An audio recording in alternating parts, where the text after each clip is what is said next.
Hello बच्चों, आज हम लोग अपना लेक्चर 4 स्टार्ट करेंगे ट्रिग्नोमेट्रिक आइडेंटिटीज। इसके पहले वाले जो हमने 3 लेक्चर देखे थे, 3 लेक्चर में हमने ये समझ लिया था कि ट्रिग्नोमेट्री हम लोग क्यों इस्तेमाल करते हैं, ट्रिग्नोमेट्री का क्या यूज है और उसका इंट्रोडक्टरी पार्ट और ट्रिग्नोमेट्रिक रेशियोज के बारे में हमने अच्छे से समझा था कि ट्रिग्नोमेट्रिक रेशियो क्या होता है। उसके बाद हम लोग आ गए थे ट्रिग्नोमेट्री में कुछ स्पेसिफिक एंगल जो थे, आपने 0 डिग्री, 30 डिग्री, 60 डिग्री, 90 डिग्री सबकी वैल्यूज, जितने भी ट्रिग्नोमेट्रिक रेशियो के स्टैंडर्ड एंगल थे सबकी वैल्यू का टेबुलेशन देखा था और उनको समझा था कि वो वैल्यू एक्चुअल में आई कहाँ से।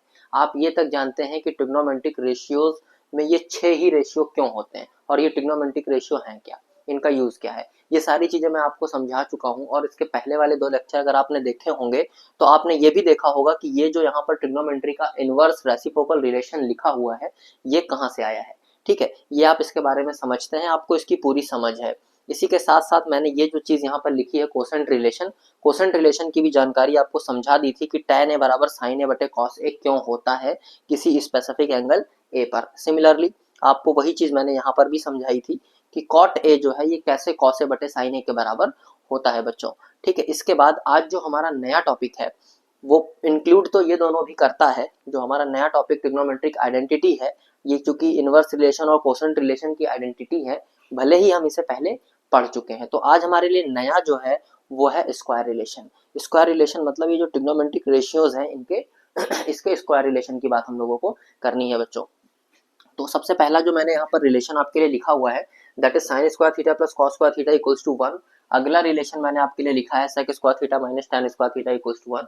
और जो तीसरा रिलेशन है बच्चों वो है cosec square theta minus cot square theta equals to 1। तो इन 3 रिलेशन से आप देखिए यहाँ पर जो एक पहला रिलेशन लिखा है इससे मैंने यहाँ पर 4 फॉर्मूले निकाले हैं, और ये जो दूसरा रिलेशन लिखा है इससे मैंने ये 4 फॉर्मूले निकाले हैं, और ये जो तीसरा रिलेशन लिखा है बच्चों इससे भी मैंने 4 फॉर्मूले निकाले हैं। तो अगर हम ये तीनों रिलेशन समझ जाएं और अलजेब्रा अगर हमें थोड़ी बहुत आती है, अलजेब्रिक ऑपरेशन हमें आते हैं, तो हमारे लिए ये निकालना बहुत मुश्किल नहीं है।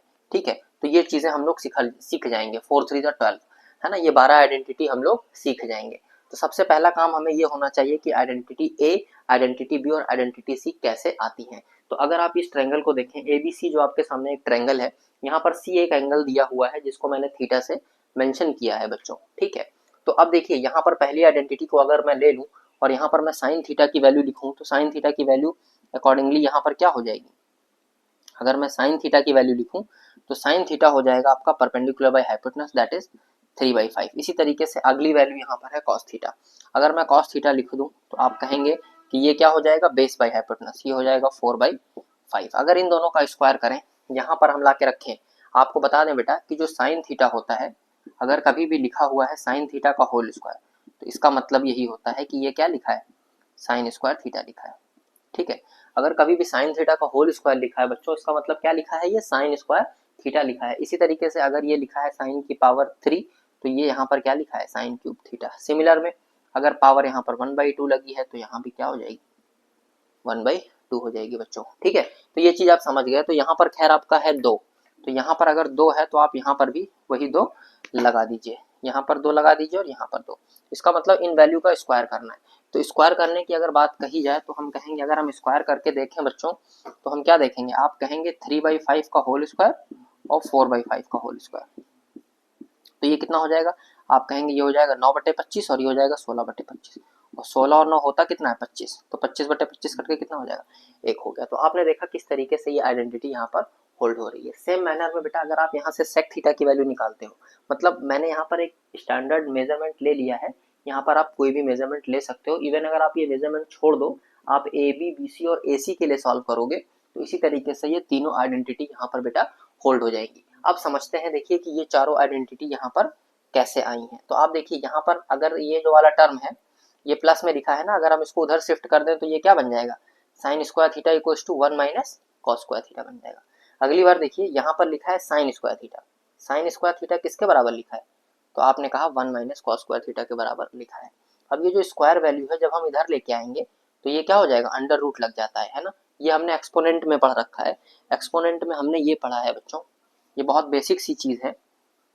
हमने एक्सपोनेंट में ये पढ़ा है कि अगर a की पावर n बराबर b लिखा है ना, ये इधर जाता है तो क्या हो जाता है, a की पावर ए बराबर बी की पावर 1/n हो जाता है, ये हम एक्सपोनेंट से जानते हैं। तो वैसे ही जब यहाँ पर पावर 2 लगी है तो इधर जाएगी पावर 1/2, और उसी 1/2 का मतलब क्या होता है, अंडर रूट। अब यहाँ पर कहेंगे कि सर ये प्लस माइनस क्यों आया है, प्लस माइनस इसलिए आया है बेटा, यहाँ पर देखिए ये एक इक्वेशन है, इक्वेशन के फॉर्मेट में है, यहाँ पर जिसकी डिग्री क्या है 2, तो इसके सोल्यूशन 2 आना चाहिए। कितने आने चाहिए, 2। अब लेकिन आएगा तो अंडर रूट का एक ही वैल्यू, इसी हम लोग क्या लेते हैं, इसको प्लस और माइनस में ले लेते हैं। तो 2 वैल्यू हो गई, एक प्लस की हो गई, एक माइनस की हो गई। इसी तरीके से अगर बेटा हम कॉस स्क्वायर थीटा की वैल्यू निकालें तो आप कहेंगे ये 1 लिखा है इधर, सर साइन स्क्वायर थीटा को उधर भेज दीजिए।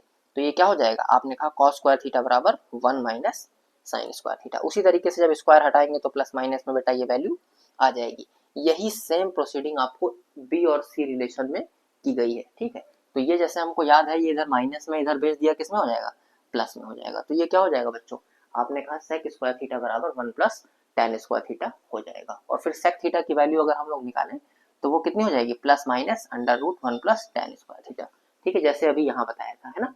मतलब ये जो पावर 2 है ये इधर जाएगी तो कितनी हो जाएगी, आपने कहा 1/2, पावर में 1/2, उसी का मतलब क्या होता है, अंडर रूट होता है, ठीक है। तो ये प्लस माइनस में आपने लिख दिया, वही पुरानी बात, डिग्री 2 थी इसलिए 2 वैल्यू ली गई। अब टेन स्क्वायर थीटा को निकालना है तो हमने कहा टेन स्क्वायर थीटा को इधर कर दीजिए, 1 को इधर कर दीजिए, क्या हो जाएगा, सेक स्क्वायर थीटा माइनस 1। और फिर टेन थीटा की वैल्यू कितनी हो जाएगी, आपने कहा स्क्वायर हटाएंगे प्लस माइनस आएगा, अंडर रूट लग जाएगा। वही सेम काम बेटा आपको यहाँ पे करना है, कॉट स्क्वायर थीटा को इधर कर देंगे, स्क्वायर हटाएंगे प्लस माइनस में अंडर रूट के साथ वैल्यू आएगी। वही काम यहाँ पर आपको कॉट स्क्वायर थीटा के साथ किया गया, इसको इधर कर दिया, इसको इधर ले आए, कॉसेक स्क्वायर थीटा माइनस 1 बन गया। और फिर जब ये स्क्वायर हटाया तो क्या बन गया, कॉट थीटा की वैल्यू हमारी यहाँ पर आ गई।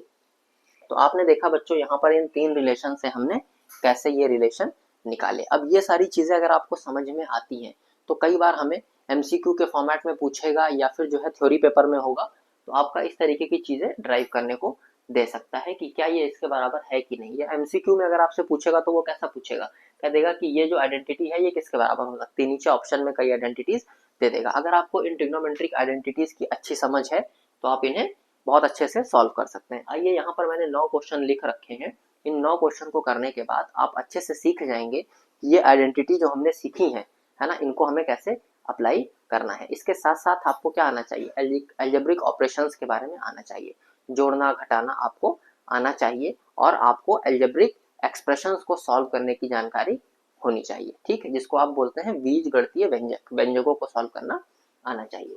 चलिए हम लोग एक एक करके क्वेश्चंस को स्टार्ट करते हैं। पहले आप इसका स्क्रीनशॉट ले लीजिए, जिससे अगर मैं इसे मिटा दूं तो कोई दिक्कत ना हो, ठीक है, ओके। सो हम लोग एक एक करके क्वेश्चंस लेते हैं बेटा। आइए इसको मैं रब कर दे रहा हूँ, ठीक है।